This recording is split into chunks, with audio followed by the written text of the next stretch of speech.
Kaixo, atxaldeon. Eskarrik asko, lehenbailen, eskarrik asko ona etortzeagatik. Gaurko egunean, Aitor Putxe etorri barzan, baina orain dela aste batzuk ezezkoa eman zigun ze, bere historiengatik, eta Unairi eskertu nahi diegu,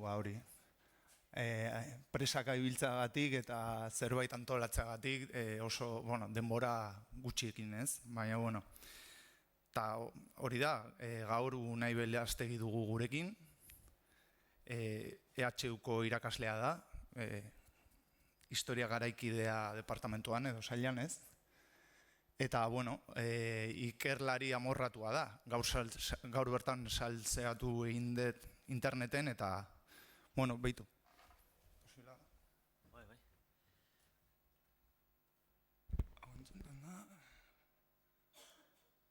Bai, behitu, hemen duzue pixka bat dialneten, bere artikuluak, nahi duenak, googleatu bere izena, interneten, eta hemen aurkituko dituzue, hainbeste artikulo, eta hori, kolaboraziones, liburuetan, monografietan, eta liburu, orain dela bi urte plazaratutako liburua da, eta, hor daukazue bere ikerlanak, eta, justo, behitu, hemen dago, 2014 urtean, zenbaki hartan edo urte hartan publikatu nuen aldizkari hortan, bai, aldizkarik idea gara.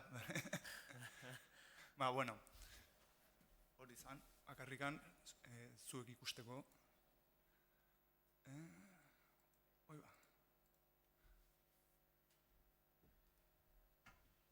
Eta gaurko egunean errepublikanismoari buruz hitz egingo digu. Baina, normalean ezaguna da bigarren errepublikan, bigarren errepublikaren historia, ez? Baina errepublikanismoa berez badu bere historia, ez? Gure probintzian, gure herrialdean. Eta horri buruz, ez? Gutxi gora bera hitz egingo digu. Eta, besterik gabe, Unai, eskarrik asko eta hitza da zurea da. Arratsaldeon, eta lehen da bizi eskerrak eman Ikerri eta elkarteko gainontzeko kideei, nitaz gogoratzearen. Pena da, Aitor ezin dela etorri, berak ere ziur asko aportazio asko egingo lituzke, baina saiatuko Aitor alik eta hobetuen ordezkatzen. Eta publikazioi daukenean, ez dakit asko gutxi dian, orain hazidet nire karrera akademikoa, espero dut gehitzen jutea publikazioiek. Baina, norraitek zerbait irakurri nahi badu edo zalantza balin badazka, ongi etorriak, izango dira noski. Hau izan da, gaurko, ipinideten izenburu izan da, errepublikanismoa Gipuzkoan, bigarren errepublika aurretik edo 1931 aurretikan, eta 3 atal nagusi edo bildu ditut, 3 atal nagusitan antolatu dut nire aurkezpena. Zalantza eukidet nola enfokatu edo nola erasotu, Amerikarek esatetuen bezala gaia, eta ez nuen txapa gehiegi izatea nahi edo oso lokalista geratzerik nahi edo Gipuzkoako gertakaritan bakarrikan zentratzerik nahi. Eta orduan egin detena izan da, sarreratxo bat antolatu dut errepublikanismoari berari buruz, Ikerrek aipatu duen bezala, errepublikanismoak badakalako bere historia propioa, eta gero, apur bat horrekin lotu dut Gipuzkoako errepublikanismoaren bilakaera,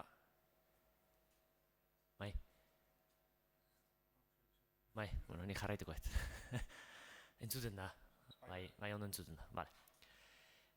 Orduan, egingo dut, sarreraroko hori aprobetxatuko edo, Gipuzkoako errepublikanismoz hitz egiteko, apur bat, estatukoa eta Euskal Herrikoaren testu ingurua baliatuz. Ez da din bakarrikan, Gipuzkoako bakarrik izan, apur bat, zabalagoa izan dadin.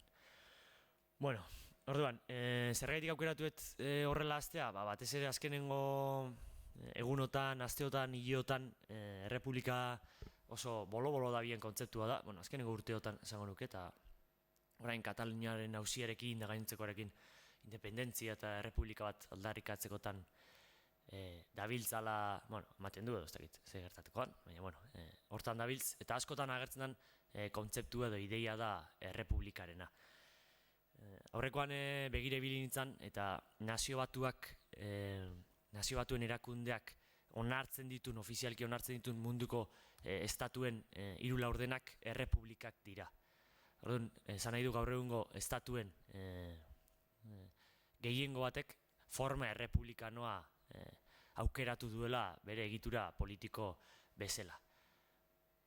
Hori izan da, aipatu behar da, ezberdintasun ikaragarria dela batzuen eta besteen artean.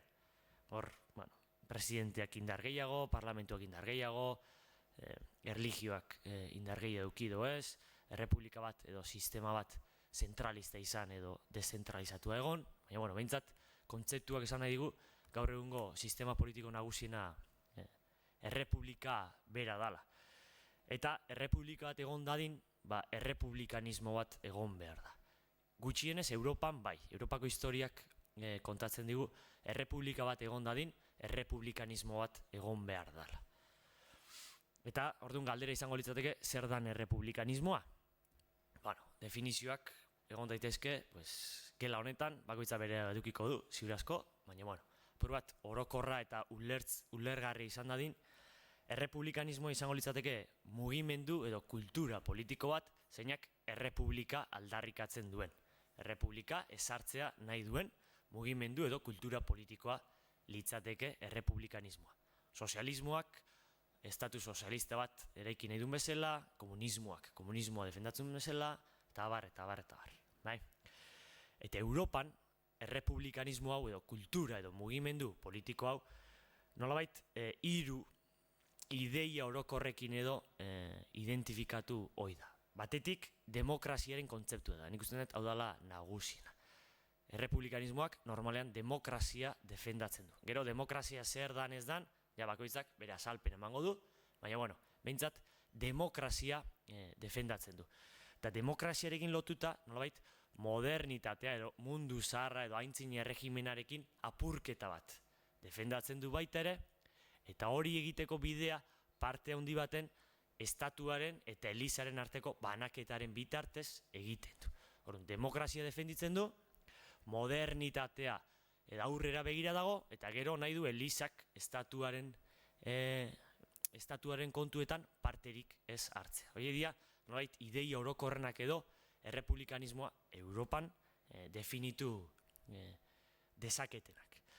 Horretaz gain, bueno, zentralistagoa edo federaliste izan daiteke, eta batez ere hemen ereduak izango dira batez ere Frantziar eredua, Europan nahi naiz, oraindik Frantziar eredua eta estatu batuetako ereduak izango dira nagusi.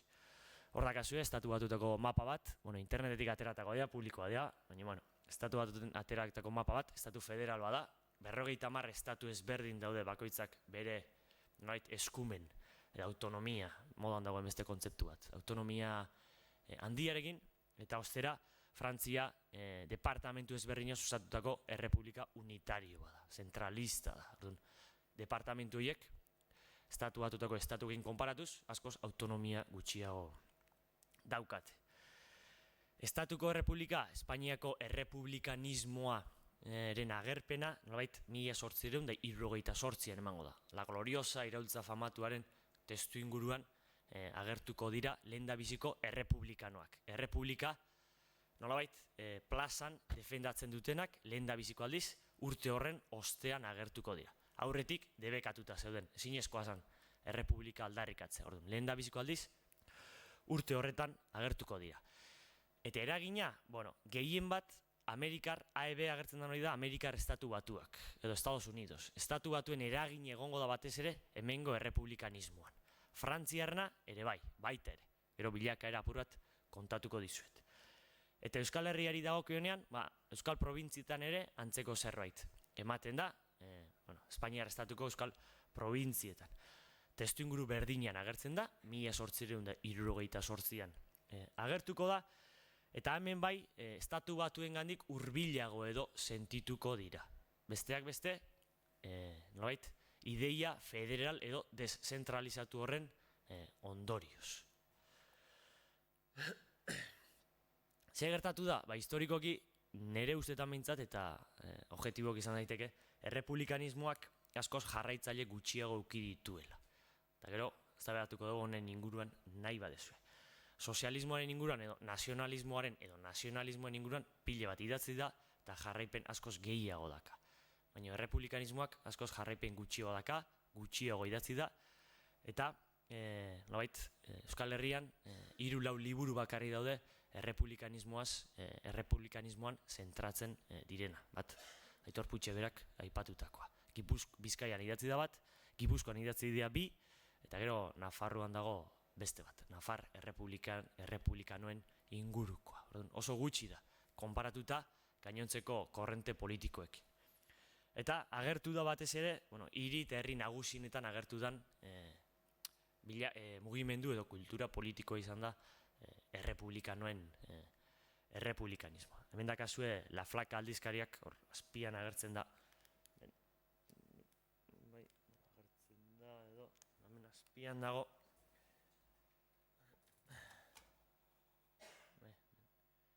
La Flaca aldizkari izan zen, 6 urteko demokratiko hortan, satirak eta egingo zituen aldizkari bat, hor ari dira Isabel erregina eta karlisten pretendientia daude lan bila edo ofizio bila edo se buskan agencia embajada, se colocan reyes. Espainiatik kanporatuak izan dira, ez dakate lekurik, eta orduan ari dira euren etorkizunarekin zehingo duten. Orduan esan dugu, errepublikanismoan definizioa izango litzateke demokrazia erabiltzen du monarkiarekiko oposizioan. Alegia, erregerik ez dugu nahi, ze erregea ez da demokratiko. Erregea ez du hiritarrek edo hiriak ez du erregea aukeratu. Erregearen ordez, hiritarrek aukeratzen dugun, edo herritarrek aukeratzen dugun norbait jarri behar dugu agintzen. Hori da demokraziaren nolabait kontzeptu zabal eta sakonena edo. Eta beste nolabait ezaugarri bat edo izango litzateke asko aipatu duten utopia posible hori edo. Alegia, errepublikanismoa historikoki erabili izan da, eta nik usten dut oraindikan ere erabiltzen dala, nolabait, momentuko egoera edo krisi egoerei soluzio bat proposatzeko moduan. Edo errepublikak egoera hobetuko luken bezala edo hor alternatiba bat proposatuko luken bezala. Eta ez daka zertan hori izan. Errepublika bat demokratikoa izan daiteke, baldin eta hiritarrek hala exigitzen badute edo hala eraikitzen badute. Baina errepublikak berak ez daka zertan demokratikoagoa edo biztanle guztien eskubideak berdin babestu. Eta honekin lotuta, karri dut komiki bat, kalitatea ez da oso ona, baina ez dut hobeago aurkitu, 2013an berrian idazten duen Zaldieroak proposatu zuen komiki bat. Euskal Herrian ere, errepublika askotan aipatzen den kontzeptu bat izan da, eta badirudi errepublikak guztientzako soluzioa dakala. Eta hor, hemen aldamenean, Frantziar errepublika bat dakagu nun bertako biztanle guztien eskubideak ez ditun berdin bermatzen. Behi ez nahi sari bakarrikan aspektu nazionalaz edo ez nazionalaz. Baizik eta, imigranten jatorri, imigranten familietan jaio diren eta Sarkozik bere garaian definitu izun bigarren mailako hiritar bezala, kanpotik datozen guzti horiek, orduan, nolabait, errepublika izan arren horrek ez du izan nahi, nolabait, hiritarrak edo sistema ideala denik, edo protesta bintzat badira, eta nik uste dut honek hori azaltzen duela, errepublika bai, baino ez da guk nahi degun errepublika, esaten du berak, hori ja, batez ere aspektu nazionalari lotuta, niz ni joan orain hortan sartzea. Eta zergaitik gertatu dago edo zergaitik hain garrantzia gutxi errepublikanismoak, errepublika defenditzen duen kultura politikoak, arrazoiak ezberdina dira, batetik, ezkerreko mugimenduak estatu mailan, nik uste dut, batez ere, sozialismora edo auzi langile klasearen eta langile borrokara bideratu dira gehiago, edo, nolait, euren helburua hori izan dela, eta errepublika edo sistema politikoaren antolamendua bigarren maila baten utzi dutela. Hori izango litzateke arrazoi bat. Beste bat, estatuaren historian, nolabait, errepublikanismoa hainbat aldiz, eta orain erakutziko dizuet kronograma bat, hainbat aldiz debekatu izan da. Ez da posible izan errepublika defendatzea publikoki. Horretaz gain, mugimendu burgezzat definitu izan da askotan, eta sozialistek eurek ere historikoki mugimendu burgezzat edo aberatzen mugimendutzat definitu izan dute errepublikanismoa, eta dakizuen bezala, frankismoa oso ondo eraikizun diskurtzoaren barruan, errepublikanoak izan zian Espainiaren kontra borrokatu ziren haiek edo anti-espainolaren ideia zabaldu zen errepublikanoekin batera. Eta horrek nolabait, halako gerizpe bat edo zabaldu du errepublikanismoaren inguruan. Eta gero, ikerketa gutxi egoteak ere ez du lagundu agian horren inguruko eztabaidak gehiegi aurrera eramatea. Historikoki errea debekatute egotea horrek egiten dio erreferentzia hemen ikusten duzuen kronograma honetan zenbat aldiz egondan debekatuta edo sasi debekatuta errepublikanismoa edo mugimendu errepublikanoa. 78an agertuko da, lehengo errepublika ostean debekatu ingo dute partidu errepublikano guztiak debekatuak izango dira, partiduak, egunkariak, kasinoak, elkarteak, antzokia, gainontzeko guztiak. Gero hor, berresarkuntza garaian nolabaiteko loraldi bat emango da. Primo de Riveraren diktadura garaian hor egongo dira, izango da legala eta ezin izango dute aldarrikapen publiko gehiagirik egin errepublikaren alde, bigarren errepublikan berriro agertuko dira, eta gerra zibilan zehar eta frankismoak debekatu egingo du, gainontzeko partidu politiko eta korronte politiko bezala, errepublikanismo ere, edo partidu errepublikanoak debekatu egingo ditu. Eta gaur egunean ez da ondo ikusten, eta agian hobeto, galdetzen duen ia gaur egunean partidu errepublikanorik badagon edo, gogoeta honekin amaitzeko. Asko dira, euren oinarrietan errepublikanoak direla aldarrikatzeuten partiduak. Orain, Kataluniako auzian askotan agertzen da, PSOEren auzia adibidez, eta duela gutxi izan zuen Pedro Sánchezek, eurak sozialistak, errepublikanoak izan arren, nahiko ondo ordezkatuak sentitzen dariala monarkia eta parlamentuaren arteko antolamendu edo sistema honetan. Horrek, apur bat, galdera hori, errepublikanismo hori zenbaterainoko dan gaur egungo partiduetan. Eta debekuaren adibide bat da Espainiako partidu, ARDE daka izena, baina Acción Republicana Democrática Española, agian ezagutuko ezue bere garaian 60. hamarkadan sortutako partidu errepublikanoa izan zen.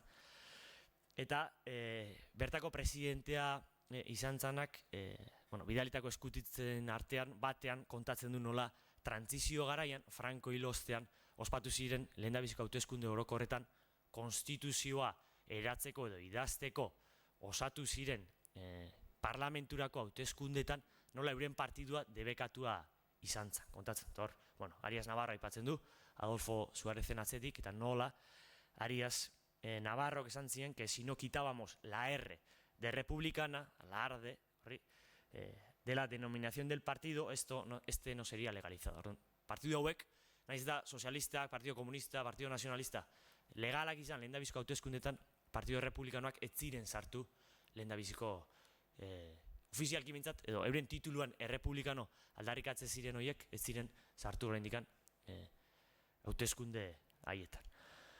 Orduan, testu inguru hau aprobetxatuta, ingoet, nolaiteko azalpen labur bat, Gipuzkoako errepublikanismoak izan duen bilakaeran. Esan dugun bezala, 78an aterako da errepublika defendatzen ari dianak, 78an aterako dira plazara. Partidu errepublikanoak, egunkariak, kasinoak, lehendabiziko aldiz, 1878an aterako dira. Hau gertatzen da, estatu guztian, gertatzen da Euskal Herrian eta gertatzen da Gipuzkoan baita ere.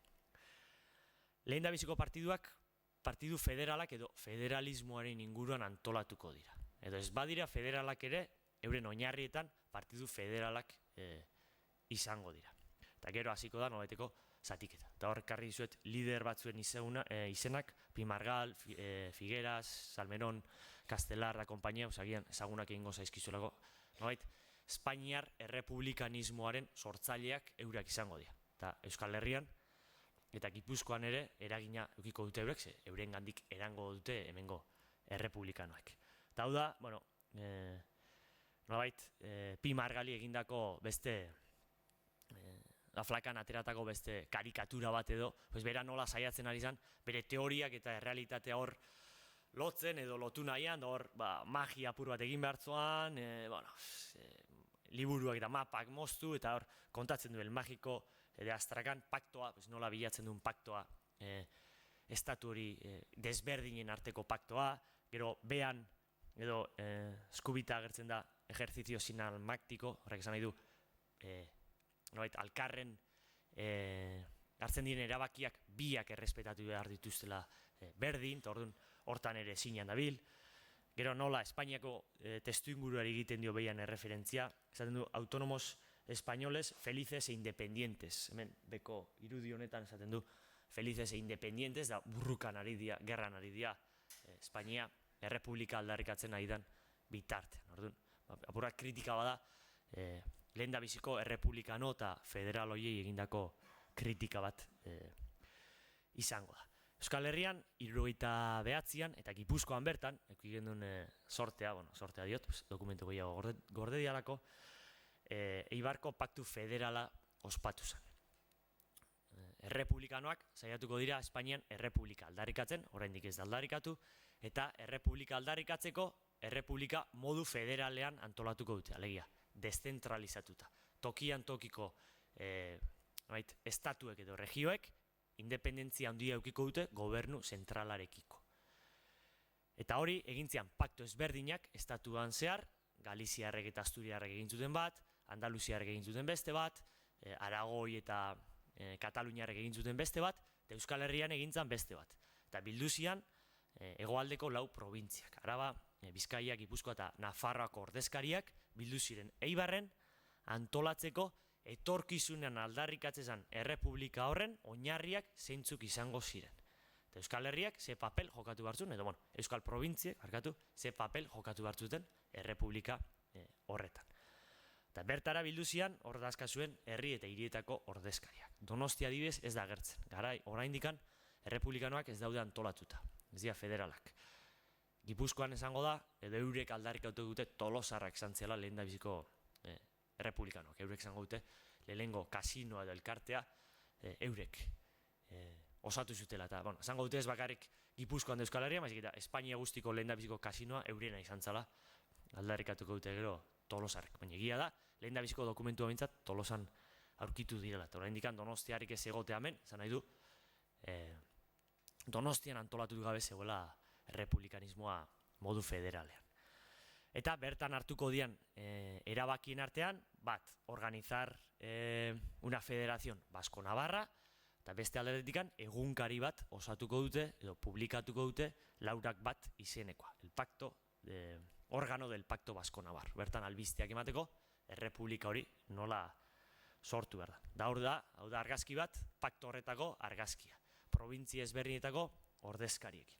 Goian dakazue Arabakoa, gero Nafarroakoa, gero Gipuzkoakoak hemen daude atzean, eta azkenak Bizkaikoak dira. Da, gero liburuaren azalean ere erabilik gendun hori, polita, kuriosoa delako. Eta, hau da, behin errepublika aldarrikatuta, Donostian nola bizi izan zuten batzuek behintzat errepublikaren edo lehendabiziko errepublikaren aldarrikapen hori. Eta kontatzen du, txikitako memoriak kontatzen ditu, eta esaten du, aquella tarde, feliz al parecer, que en la Plaza de la Constitución jugábamos a canicas y fuimos sorprendidos por las primeras descargas al grito de Viva la República Federal, con todos sus atributos, y abajo el ayuntamiento. Aurreko ayuntamientoa bera eta Errepublika Federala aldarrikatzen nahi dira, eurak txikiak zirenean. Orduan, hemen ere, leku askotan dirudienez ongi etorri izan zen lehendabiziko errepublikaren aldarrikapen hori. Eta hauek dira, nik antolatu dituen mapa bere garaian, eta saiatuko naiz honen bitartez bilakaera esplikatzen. 78ko testuinguruenetan sortuko dira lehendabiziko partidu errepublikanoak, aurretik demokrata egongo da, partido demokrata, baina ofizialki ez da errepublikanoa. testu inguru honetan sortuko dira, eta hemendik aurrera joango dira errepublikanoak modu ezberdinetara antolatzen. Erakutsiko dizuet orain. Orain kontuan hartzeko, gero, zalantza lehin badakazue, galdetu, baina ez da importante, igual izenak ez dira importanteak. Gorriz markatuta daudenak dira egunkariak, errepublikanoekin lotutako egunkari ezberdinak dira. Gorriz markatuta daudenak. Eta behan, konturatuko zeate, nola komite federalak edo partidu federalak Gipuzkoan hasieratik ia amairaino jarraitzen duen. Eta partidu bakarra izango da, hasieratik amairaino jarraituko duen. Gero, hurrengo mapetan ikusiko dugu. Bai? Zer gertatzen da? Lehenengo errepublika aldarrikatzen da, lehenengo errepublika gaizki ateratzen da, eta berriro monarkia itzultzen da. Bai? Alfonso XII monarkia, gero XIII izango zana, eta hemen Donostira etortzen zianak bera eta Maria Cristina eta kortea eta oporretara, eta hotelak eta gainontzekoiak. Bai? Orduan, hasieran errepublikanoak debekatute egongo dira, eta 83, 84tik aurrera berriro legalizatuko dira, eta berriro aterako dira plazara, errepublikano horiek. Espainiako eragin handi eukiko dute, eta nolabait, partidu ezberdinak sortzen hasiko dira.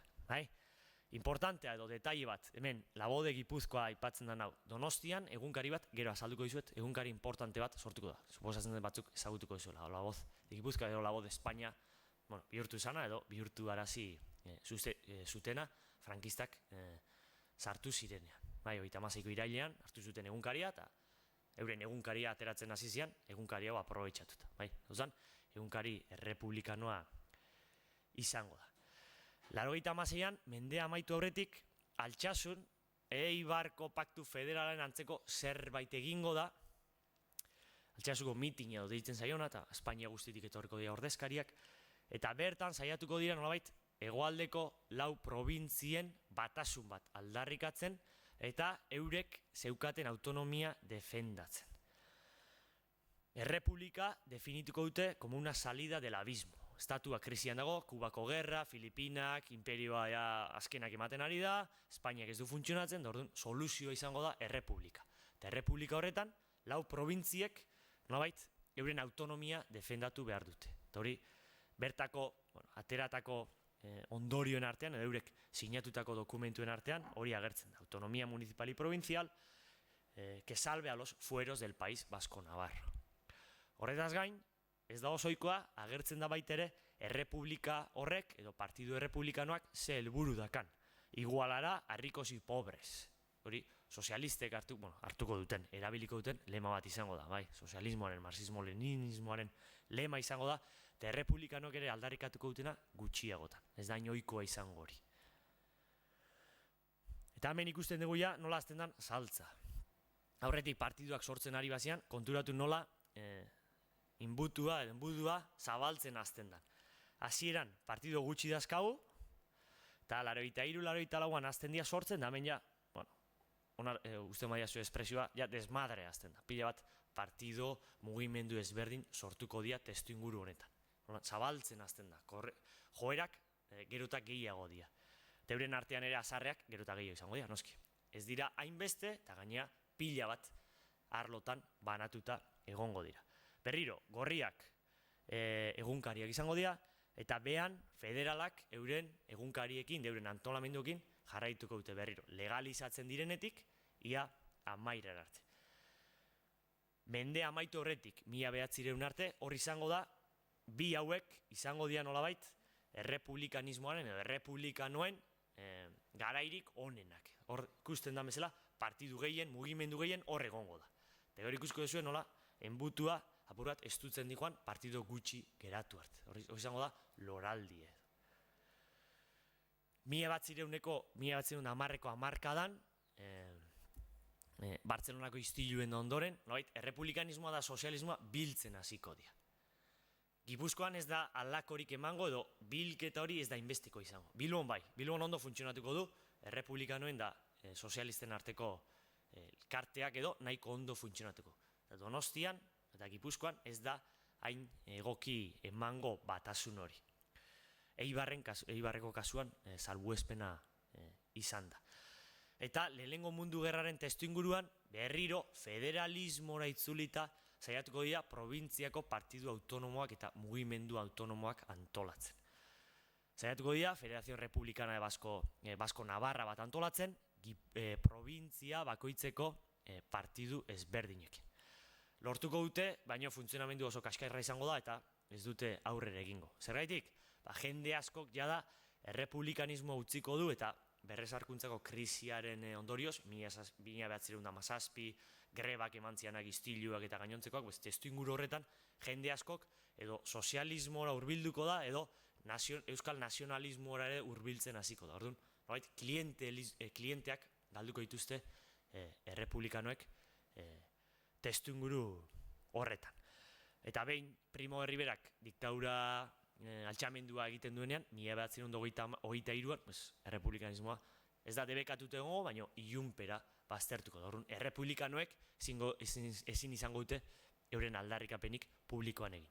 Egunkaria jarraituko du, baina jendeak ezingo du kalera irten manifestazioa antolatzen errepublikaren alde. Eta hemen ikusten dugu nola, 1900etik aurrera, jada partiduak saltza edo desmadrea gutxitzen ari den eta euren artean batzen dijoazen eta galtzen doazen. Lehen da biziko hamarkada, bigarren hamarkada, 1907, 8, 9, eta hortik aurrera, ja oso hasierako desmadretik ja nobait txukuntzen ari da, gutxiago daude, partidu gutxiago eta egunkari gutxiago, federalak hemen, azpian, eta goikoa Labode Gipuzkoa, lehen aipatu dizudan egunkaria, eta ja da, Primo de Riveraren diktadura azten danean, ja ez da partidu errepublikanoirik geratuko. Ez Gipuzkoan, ez Bizkaian, ez Araban, ez Nafarroan. Egongo dira mugimendu batzuk, baina oso gutxi eta oso ahulak izango dira. Noiz behinka batuko dira, eta ez dute jarraipen bat edukiko.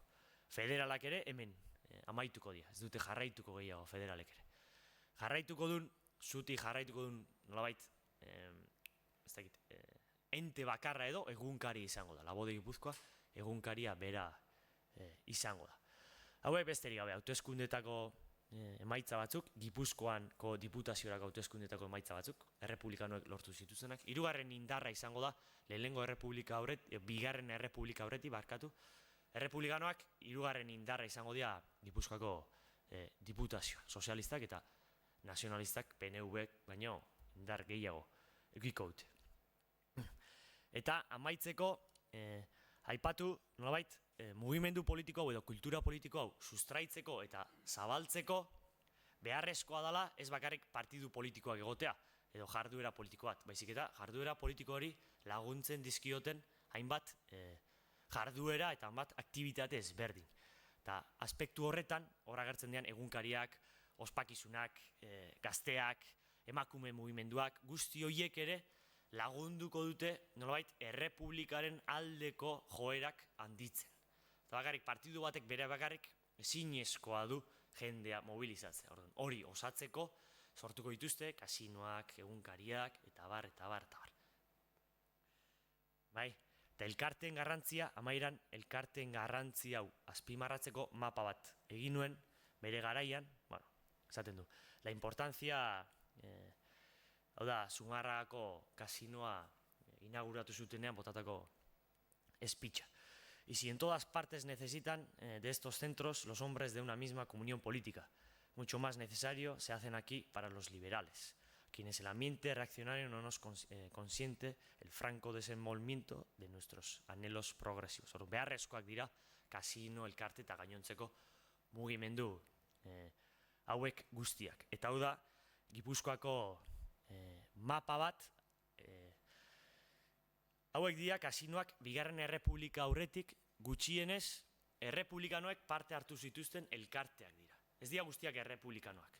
Gertatzen da, leku batzuetan, Zumarraga bezala errepublikanoak oso gutxi zirela. Orduan beste batzuekin elkartzen ziren, liberalekin.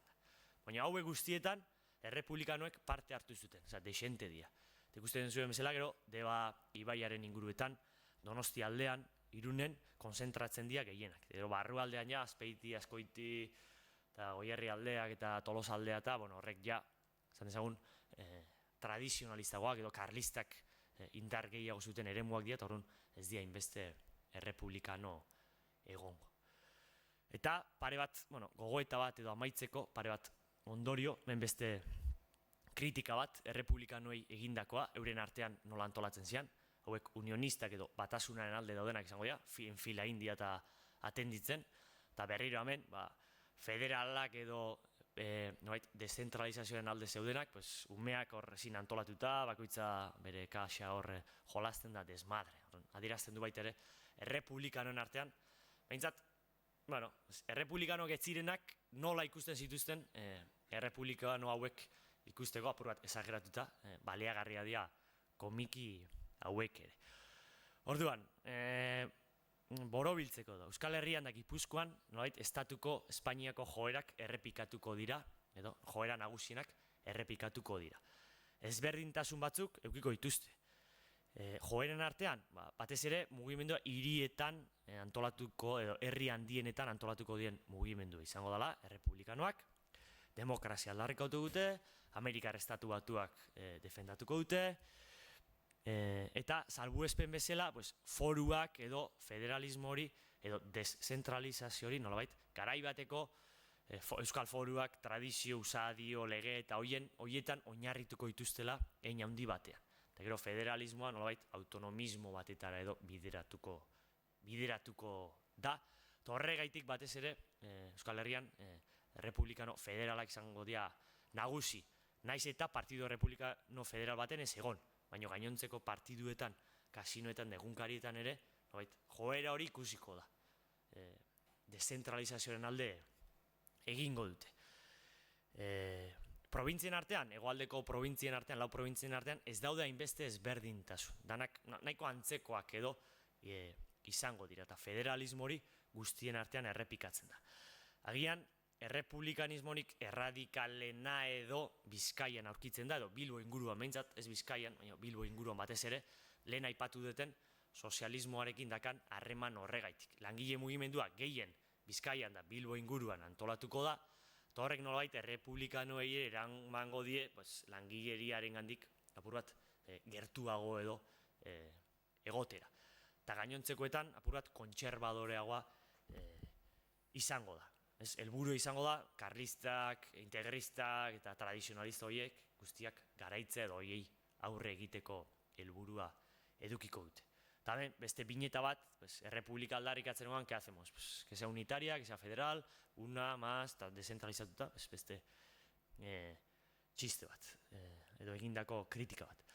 Eta Gipuzkoako berezitasunen artean, nahiko kontserbadore izango da, Gipuzkoako burgesia izango da nolabait bideratuko duna, errepublikanismoan aginduko duna, Gipuzkoan, salbuespen batekin agian, Eibarren Bilboko joerak oso handiak izango dira, langile mugimenduaren nahiko fabriken ondorioz horra hasiko da antolatzen, eta Eibarreko salbuespenarekin Gipuzkoan, nolabait Donostiako aberatzek eta burges berriek kontrolatuko dute edo saiatuko dira kontrolatzen gainontzeko errepublikanoak. Eta beste berezitasun handi bat, Labode Gipuzkoa egunkariaren sorrera eta bilakaera.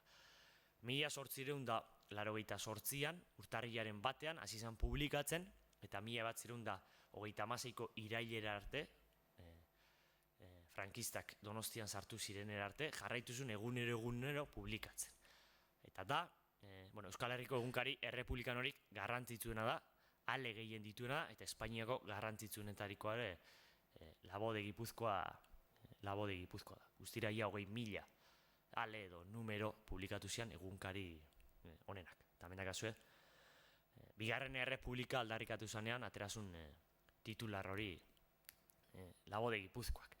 Eta egunkari hau anekdota bezala ero kontatu, egunkari hau sortu zanean, aurkakotasun handiak sortu ziala, gainontzekoak ez dutela ondo ikusten. Eta hor, 88ko adibide hori, el fueriste izango da karlistek sortutako egunkari bat, eta hauek kritikatuko dute errepublikanoak, eta egunkari errepublikanoak kritikatuko dute, eta bilduko dia guztien artean, eta hor, 50.000 sinadura bilduko dituzte Labode Gipuzkoaren kontra, egunkari izten duten, edo egunkariak ez duen jarraitzen, publikatzen, esos escritos impíos publikatzen zitunak egunero. Eliza kolokan jarriko du, eta guzti hori kolokan jarriko dulako.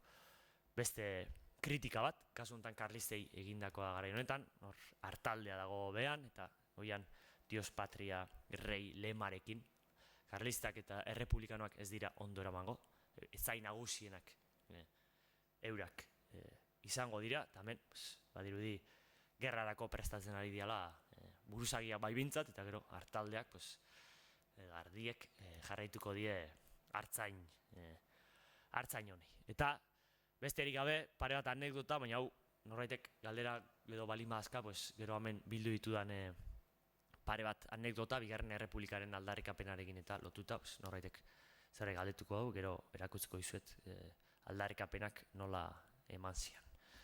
Eta besterik ez, eskerrik asko.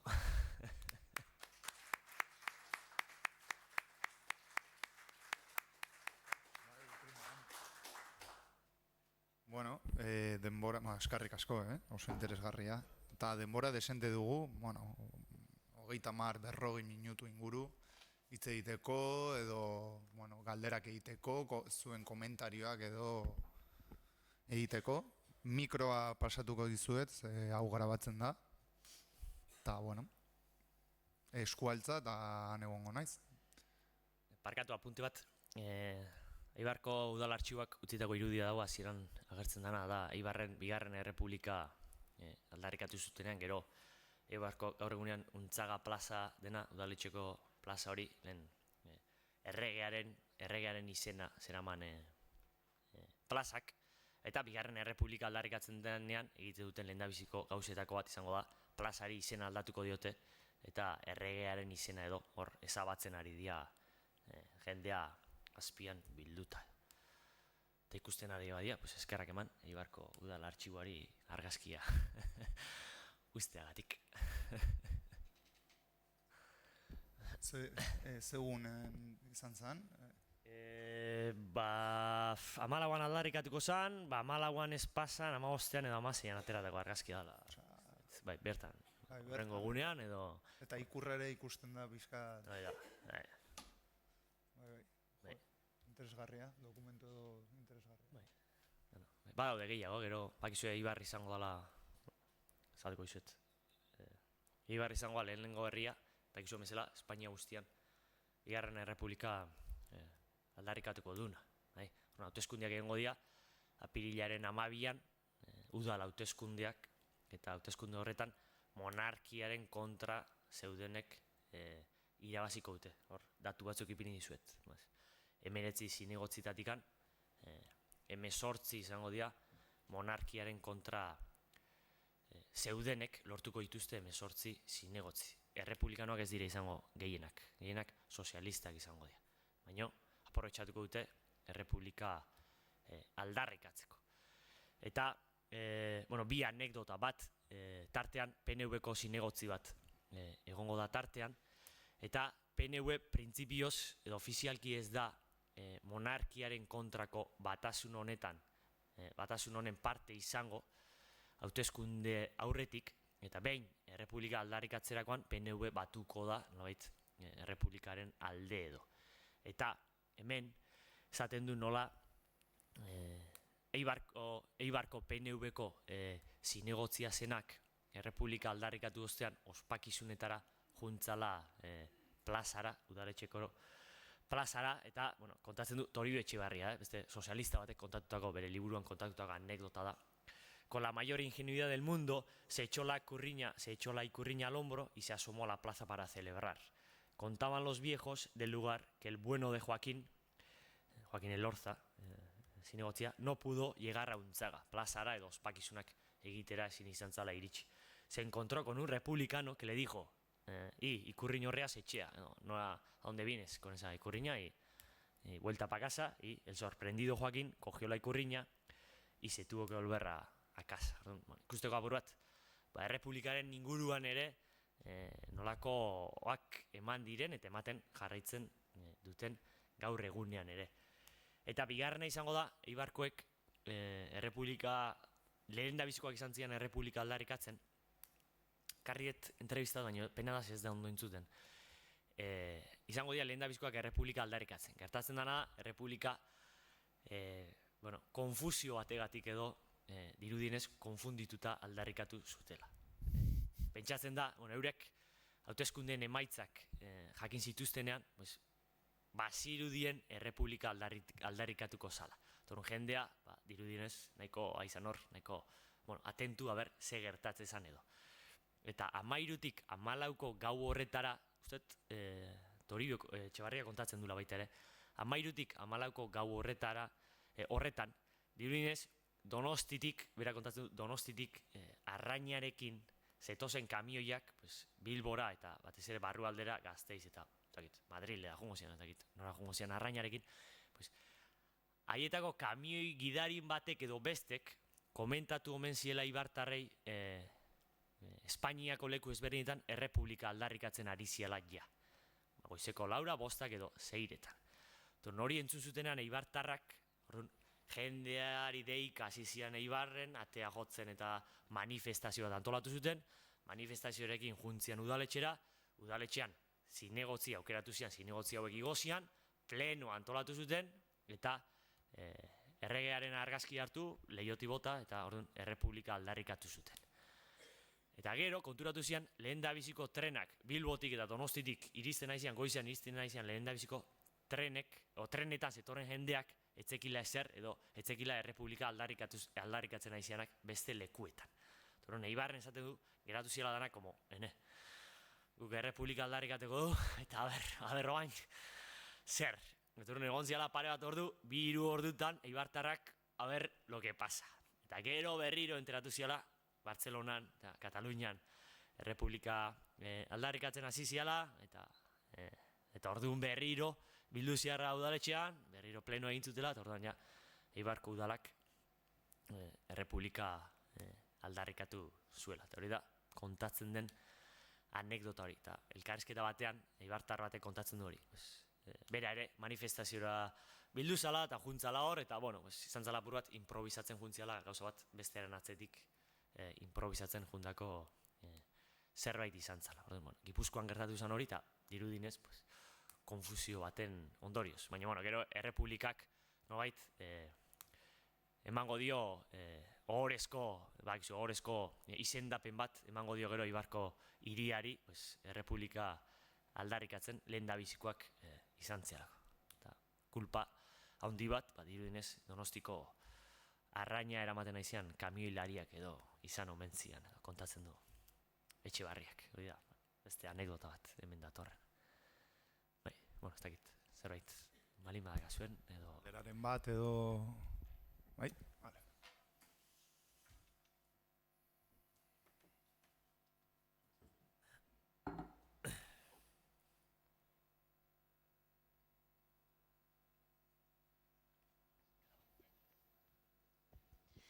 Lehendabizi zorionak benetan oso interesantea izan da, eta lan asko egin dezu.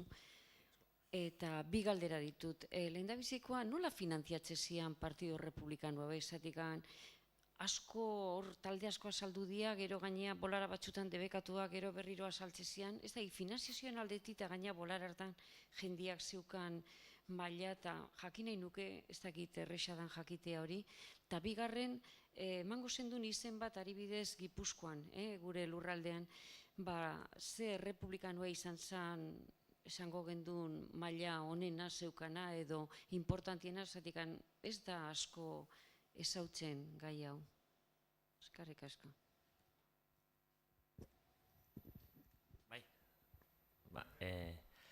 Eskerrik asko, bai, egizan lan asko iten ari eta ari bai. Egia da egunkariak ere, Labode Gipuzkoak izugarrizko aukere eman digu, ze egunero ateratzen zen egunkaria izatean, egunero daude albisteak, oso hori historiare batentzat oso aberatza da, egunero dago errepublikanoi buruzko notiziak eta horrek informazio asko ematen digu. Txarra da, egunero irakurri behar da egunkaria urte askotan, eta horrek lan asko suposatzen dura, baina bai. Finantziazioaren inguruan ezberdina daude. Partiduak eta kasinoek funtzionatuko dute afiliazioaren arabera. Gaur egunean gertatzen den antzeko zerbait. Partiduetara eta kasinoetara afiliatzen zanak, nobait, diru bat jarri behar zuen. Partiduen arabera aldatzen da. baina normalean diru sarreren araberako kuota bat edo ordaintzen zen partiduetan eta nolabait kasino antolatuko dituzten kasino ezberdinetan. Gutxiago irabazten zunak gutxiago ordaintzen zuen eta gehiago irabazten zunak gehiago ordaintzen zuen. Buruz ez dakizkit, baino usten dut peseta baten inguruan edo egon zitekela 1900 bueltan, peseta bateko peseta bat inguru kostatu zitekela urtebetean halako elkarte baten parte hartzeak. Usten dut, buruz nabil, baina halako zerbait. Hala ere, nik usten dut hori ez zala euren finantziazio modu nagusiena.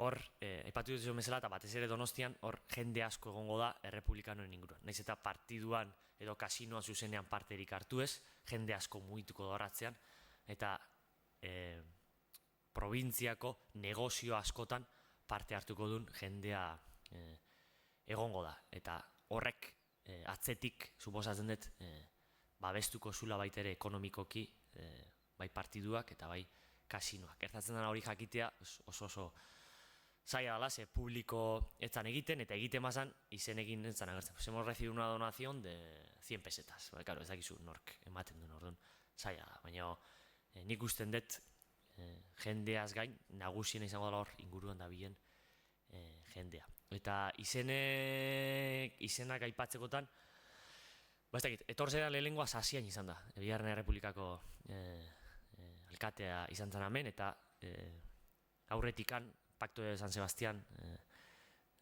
suposat entzunda izango dezuela 30ean antolatu zen Bigarren Errepublika antolatzeko batzar horretan, bueno, bera izan zen nolait presidentea edo, historikoak, Francisco Zabala, Tolosa ingurukoak, Madriden bizizianak eta medikua ona etorriko dianak, bestea Bigarren Errepublikan izen ez daiz goratzen, ez izena tximista zeukala bakit, aita republikanoa zen eta bere ere bai, eta izan zen Bigarren Errepublikan ministroa izan zen, Bigarren Errepublikako ministroa izan zen, usten dut oker espanabil behasain inguruan edo jaiotako izan zela, eta Donostin bizitza politiko eginda, eta bain izena ez dut gogoratzen, baina behiratukoet. Hau bilintx bertzolaria ezaguna eta entzun duzuen bilintxi buruz, pues honen ez ausartzen esatera bera, baino bere semea bai, bere semea errepublikano federal porrokatua izan zen, baitere, eta ni pentsatzen dut, oso zaila da jakitea, ze ikuspuntu hortatik oso gutxi daude, baino pentsatzen dut bera ere republikano edo republikanismotik oso hurbil egongo dan bat izan zala. Beste bertsolari bat Irunen dago, liburu bat dago baina horren inguruan, nola zen? Irungo, bueno, errepublikanoen bertsolaria da liburuaren izena baitere, eta etorriko zait, burura etorriko zaizkit. Zakit, bai, erantzun, bai, eskerrik asko.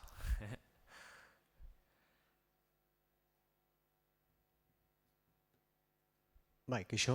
Bai. Zorionak nik ere, zuen egindako lanagatik. Pixkate zentratuz igual Donostiakoan gehiago eta kuriosidadez edo 1879an eta horre gloriosoa zela eta bazegoen pixka mugimendua eta Donostian, zuk aipatu duzu hor, sortzen ari ziala Errepublikar batzordeak eta 1879an uste dut batzorde irautzaileak edo sortu zirala, hor irautza horretan. Eta beti jokatzen ari da pixka, badirudi, bi parametroren artean, ez da, alegia monarkismoa, errepublikanismoa, baina gero baita ere unitarismoa eta errepublika zaletasunaren artean. Orduan, horre 1879ko irautza horretan edo nola ze karakterizazio emango zenioke edo unitarista zen gehiago, zetokitan kokatzen zenuen, bereziki ikusita lehenago, urte batzuk lehenago, nahiko monarki zalea agertu zala Donostiako udaletxea, udala, ez da? Errepublikanoaz orokorrean edo errepublikanismoa nire teoria da, garai honetako errepublikano guztiak federalak ziala, teorian edo oinarrian. Hemen, mapan, hemen agertzen da Partido Liberal, agertzen da. Hor, errepublikanoak egongo dira baitere. Eta horiek izango dira gero, zorrilla eta radikalekin batuko dianak. Orduan, ofizialki, horiek ez dira federalak. Baino, Euskal Herrian, lehen aipatu den foeruen da dezentralizazioen inguruan, gutxi gora bera gaur egunean gertatzen den antzeko zerbait, konparaketa onartzen badidazu edo. Partido politiko guztiek Euskal Herrian gehiago edo gutxiago, Ciudadanos eta Vox eta gertu dira, baina gehienek edo inok ez du kritikatzen autonomismoa. PP agian Madrilen zentralismoaren alde egingo du, baina hemen ez du, autonomismo hori ez du gehiegi kritikatzen hemen. Partido Sozialistak edo, igual, zentralismoaren aldeko gehiago egon daitezken horiek ere, ez dute hemen horren kritikarik egiten, kontzertu ekonomikoan alde behintzat agertzen dira.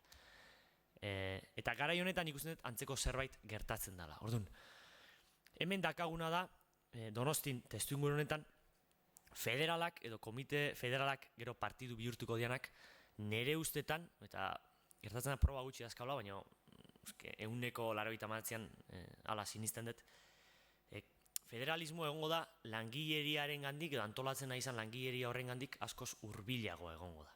Gero federalismoa marruan, ez da baida sortuko dira, internazionalak eta antolatzen dianean, da beste, baina langileriaren gandik askoz hurbilago egongo dira. Eta oraindikan federalismoaren baitan antolatu ez diren hoiek, partidu liberalean agertzen diren hoiek, izango dira gero asaleratuko dianak edo burgesiaren parte izango dian jauntxo horiek edo aberazten nahi dian, modernizazioarekin aberazten nahi dian jauntxo horrek. Eta horiek ere, federalak ez badira, autonomistak izango dira, eta gero kontzertu ekonomikoaren alde egingo dute, berrezarkuntza osoan zehar. Eta hau esaten dut, ze errepublikanismoa estatuan, orain sortzen danean, Pi Margalek sortzen du ia bere osotasunean da. Pi Margal federala da, edo federalista da. Mundu guztia hortik edaten azten da. Eta gero hasiko da, bere referentzia bilatzen, beste leku batzuetara juten, ez dakiz zerbait, baina oinarria Pi Margal izango da. Eta Pi Margal, katalana zan, Madrilen bizi izan da, Euskal Herrian denbora asko pasatu zuen. Eta Bergara aldameneko emakume batekin eskondu zan, da ezagutzen zuen Euskal errealitatea asko ezagutzen zuen. Berak, liburu daka, las nacionalidades deitzen diona, eta hor, Euskal Herriaren nazionalitate edo bereizgarritasuna aldarrikatzen dut. Berak esan du, Espainia barruan Euskal Herria mantendu nahi badegu, orduan bere berezitasunak mantendu behar direla. Eta garai honetako errepublikano guztiak hortik edango dute, ez dakit erabat, baina gehien bat hortik edango dute. Orduan guztiek federalismoaren aldekotasun egin dute. Gertatzeana da, federalismo antolatzen dianak langileriaren gandik hurbilago egongo dira, eta hori Donostiako, Bilboko edo Gasteizko edo Iruñako burgesiari hori zaio interesatuko langilearekin batera gertzera kalera. Orduan, hor, oraindikan distantziak markatuko dira. Bai? Eskerrik asko. Galderaren bat edo... Amaitzeko, da, anekdota bezala ekarri eta argazkia, eta orduan, da, nola, Bigarren Errepublika, hau da, Bigarren Errepublikako aldarrikapena egiten den argazki bat, La Voz de Gipuzkoa del Pueblo Vasco dauzten dut. Eta el Pueblo Vasco, La Voz de Gipuzkoa egunkaretik ateratako da, el Pueblo Vasco izango da. Egunkari hauek, Donostiko udal hemerotekan dazkazue online daude, eta irakurtzeko, izugarrizko lana egiten nahi da Donostiko udal liburutegien zarea, eta pila bat egunkari dazkazu horre irakurtzeko, eta nik uste dut merezi dula, egun konkretutan gertatu zana igual irakurtzeko da. Hori ja nire kontua dira. Bergaran, Bigarren Errepublika aldarrikatzen denean, dirudienez, Bergarako udalean,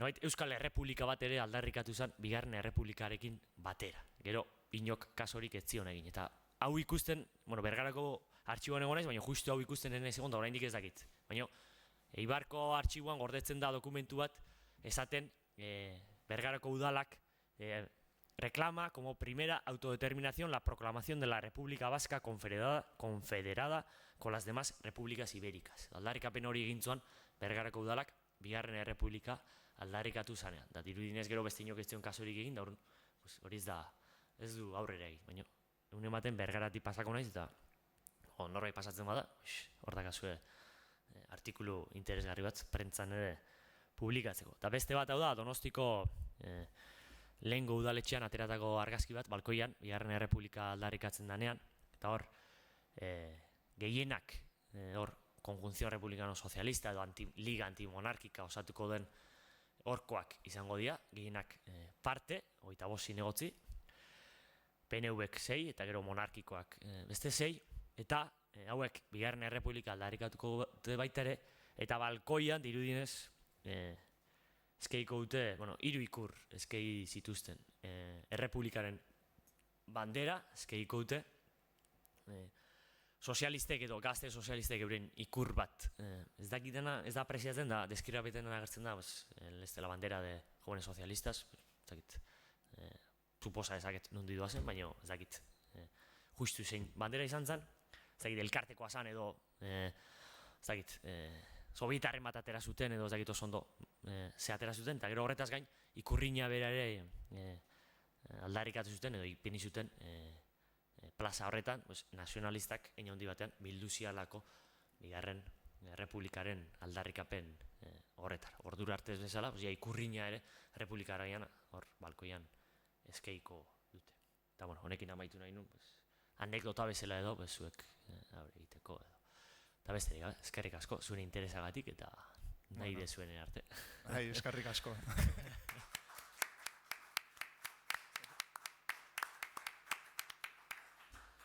Urrengo arte, urrengo egunean Aitor Putxe etorriko da. Aber posiblea den, ala ez dakit. Ez diate zer esan, baina urrengora arte, azaroako 21ean, beti bezala, ordu berberan, Aitor Putxek los años 40 de la posguerra en Gipuzkoari buruz ditzen gaitu. Etorriko da, eta bestela gu etorriko da berriro. Bestela da, unai.